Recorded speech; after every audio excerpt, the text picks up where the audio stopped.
Hello, je suis ravie de te retrouver pour une nouvelle vidéo sur ma chaîne Transition personnelle. Transition personnelle, minimalisme, déconstruction et bonheur simple. Je suis super contente de te retrouver aujourd'hui. Ça fait 2 semaines que je n'ai pas fait de vidéo et j'ai décidé du coup d'aborder un thème qui colle parfaitement à cette absence, qui est la slow life. Alors dans cette vidéo, je vais t'expliquer ce que c'est que la slow life. J'ai décidé de te parler du coup de mon mode de vie plus en profondeur. Ce mode de vie, c'est un choix que j'ai fait, choix qui m'appartient. Je ne dis pas que c'est la meilleure chose.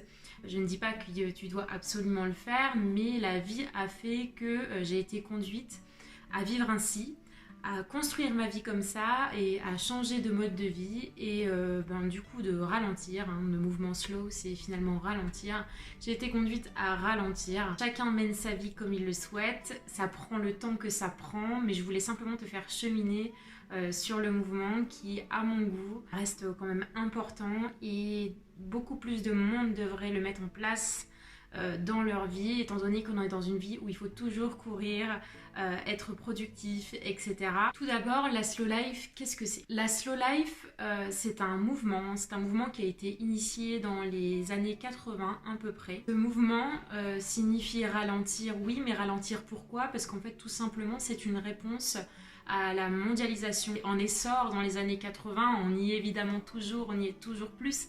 Mais voilà, les années 80, ça a été le temps marqueur, je dirais, de cette mondialisation et de ce changement de mode de vie. Avant ça, on ne vivait pas de la façon dont on vit actuellement. Finalement, le but de ce mouvement, il est vraiment de ralentir, de vivre de façon plus simple, plus authentique et vraiment d'être dans une démarche de décroissance entre guillemets, donc d'aller toujours plus lentement, moins consommer, et je vais te reparler de tout ça juste après, mais effectivement d'appliquer des principes de vie bien concrets, bien définis, qui font que tu vis la slow life. Alors, quels principes j'applique quotidiennement? Quels principes j'essaie en tout cas d'appliquer à ma vie? Parce qu'encore une fois, je ne suis pas parfaite.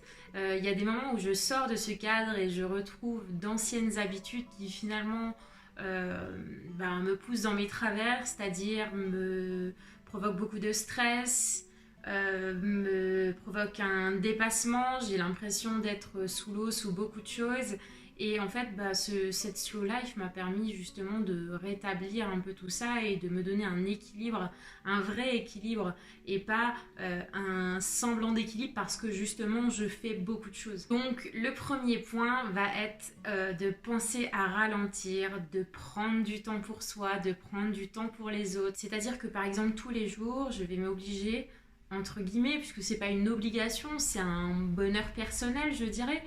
Je vais lire par exemple avant de me coucher, donc de 20h à 21h, je sais que c'est mon moment à moi et ce moment je vais tout simplement lire et me créer un rituel. Quand je parle de rituel, ça peut être rentrer et allumer de l'encens et puis juste souffler un bon coup, penser à notre journée, penser à tout ce qui s'est passé. Se créer un moment rituel, ça peut être aussi aller se balader, se dire que voilà, chaque semaine, 2 heures par semaine, 3 heures par semaine, je vais prendre le temps d'aller me balader seule ou accompagnée. Je dis toujours, seule au moins ça crée un moment pour soi et c'est souvent des moments qu'on a du mal à prendre pour soi. Le but, il est vraiment de prendre chaque jour un moment pour vous. Au moins un moment. Se dire que voilà, on s'impose de se dire, peut-être qu'aujourd'hui on va lire, demain c'est peut-être du sport, demain c'est peut-être une balade, mais c'est un moment qui vous permet de déconnecter avec la vie de tous les jours, la vie réelle en fonction du travail, etc. Et vraiment se mettre à soi, juste à soi. Il y a autre chose qui rime du coup avec la slow life, c'est-à-dire avoir un rythme de travail, je dirais correct, pas un rythme de travail effréné qui vous fait partir le matin à 7h et rentrer le soir à 21h. Là, on n'est plus du tout dans le cadre de la slow life, on est dans le cadre du surmenage, c'est complètement l'opposé. Je donne un peu des exemples démesurés, mais c'est pour vous faire comprendre en fait le principe de la slow life, c'est-à-dire que peut-être moins travailler, avoir des planches horaires moins larges et à la fois peut-être moins consommer. le fait de réduire son temps de travail, par exemple, fait qu'effectivement, on gagne peut-être moins, mais si vous réduisez derrière votre consommation, réadaptez votre budget, etc., normalement, ça ne change rien parce qu'en fait, vous allez pouvoir vous y retrouver sur la balance des dépenses.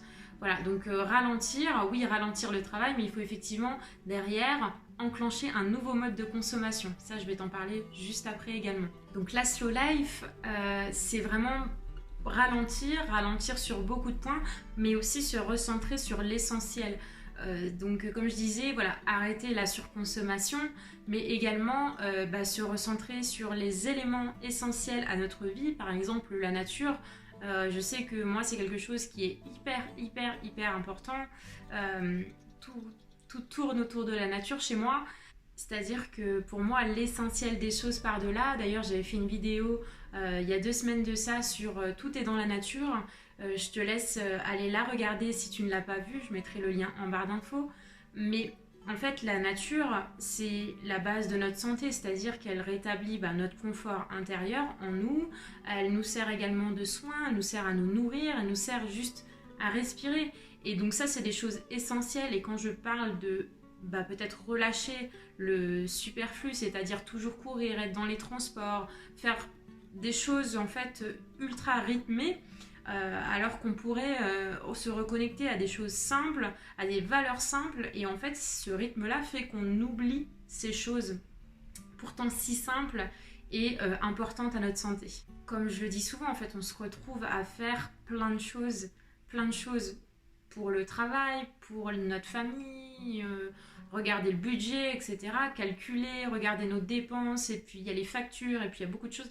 Et en fait, on en oublie l'essence même de notre être qui se trouve dans la nature. Et ça paraît parfois un peu hippie, un peu perché, mais c'est quand même quelque chose de concret et réel. Sans la nature, par exemple, on ne respire pas, et ça, je le répète.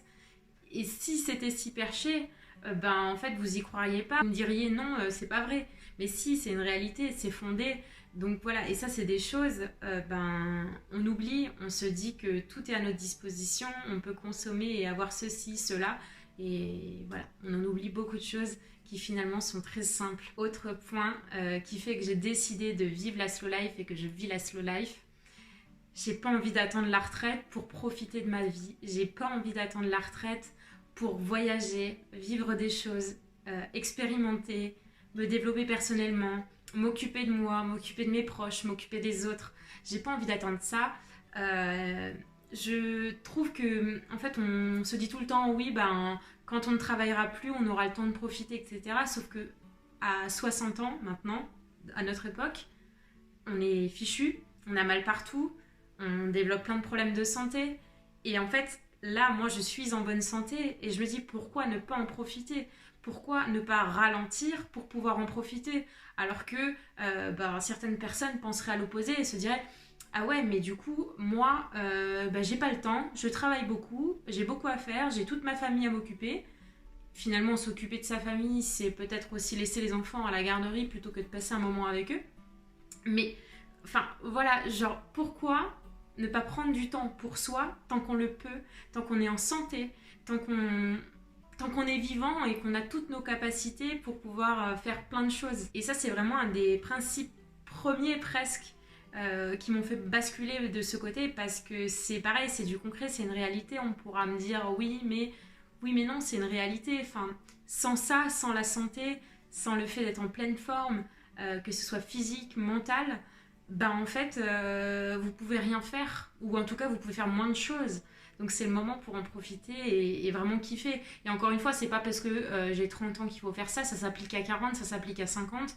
Mais encore une fois, on n'est pas obligé d'attendre la retraite, d'attendre de ne plus pouvoir rien faire pour faire quelque chose, justement. Quand je parle également de slow, je pense à ralentir, mais ralentir le mode de consommation, qui fait que derrière, comme je te disais, ça va impacter toute ta vie entière. Donc ralentir la consommation sur quoi ? Ralentir la consommation sur les vêtements, sur les cosmétiques, sur l'alimentation. Et donc c'est à ce moment-là qu'on parle de slow, par exemple la slow fashion, c'est ralentir son mode de consommation, mais surtout consommer mieux. Dans la slow fashion, vraiment, on inclut le soi et ce qui est autour de nous, c'est-à-dire l'impact sur l'environnement, l'écologie. Quand je parle de slow cosmétique, c'est la même chose. C'est avoir des produits sains, de qualité donc pour nous, qu'on met sur notre visage, notre corps, nos cheveux, peu importe, mais également pour la planète. Voilà, vraiment dans le mouvement slow, c'est soi, mais c'est aussi l'extérieur. Et ça, je le souligne peut-être pas assez, mais vraiment, l'un ne va pas sans l'autre. Et comme je te disais, l'essence même est dans la nature. Protégeons-la aussi par ce mouvement, peut-être en étant plus proche d'elle, en ayant plus conscience de l'impact qu'on a sur elle, juste en consommant. Et ça, je referai des vidéos dessus, parce que c'est quelque chose qui me tient à cœur. Je sais que c'est un peu un sujet d'actualité, même beaucoup un sujet d'actualité, l'écologie, mais très souvent ça résonne pas pour les gens parce que tout simplement ils n'ont pas conscience de la chance qu'on a d'avoir la nature autour de nous et de devoir la préserver en fait, tout simplement. Voilà, le mouvement clairement c'est ralentir pour soi, c'est ralentir pour ce qu'il y a autour de nous.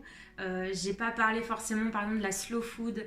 La slow food c'est pareil, consommer de façon plus équitable, plus respectueuse pour l'environnement. On parle aussi par exemple de slow tourisme, donc partir plus proche de chez nous, ne pas prendre l'avion, etc. Ça c'est des choses, je suis d'accord, vous pouvez voyager, découvrir le monde, mais voilà, il y a des façons de faire plus éthique que d'autres. Si vous voulez vous renseigner un petit peu sur toutes ces choses-là, vous pourrez aussi, et je pense que je ferai une vidéo dessus. Mais globalement, le mouvement slow, comme je le disais, c'est agir pour vous, agir pour la planète. Et en fait, ça impacte tout, votre bien-être, le bien-être de la nature. C'est un général, c'est un savoir-vivre, un savoir-faire, un savoir-être général. Voilà, j'espère que cette vidéo t'aura plu. N'hésite pas à me laisser un commentaire, me donner un avis sur ça. N'hésite pas à me dire si toi tu vis aussi la slow life, si tu essaies de mettre en place des choses. Qu'est-ce que tu mets en place? Est-ce que tu connaissais le mouvement ou pas? N'hésite pas à me faire ton retour, à me poser des questions, viens échanger. C'est toujours un plaisir d'interagir avec vous en commentaire. Et surtout, n'hésite pas à partager, liker la vidéo, à la proposer à ton entourage, tes amis, ta famille, juste pour leur prouver que ça existe si toi t'y crois, juste pour passer le message et leur faire entendre que ça existe. Plus ces vidéos pourront circuler, plus effectivement le message sera transmis, et c'est ça en fait mon plus grand bonheur, de transmettre le message à chaque fois, à chaque vidéo. En attendant, je te laisse et je te dis à très vite pour une nouvelle vidéo.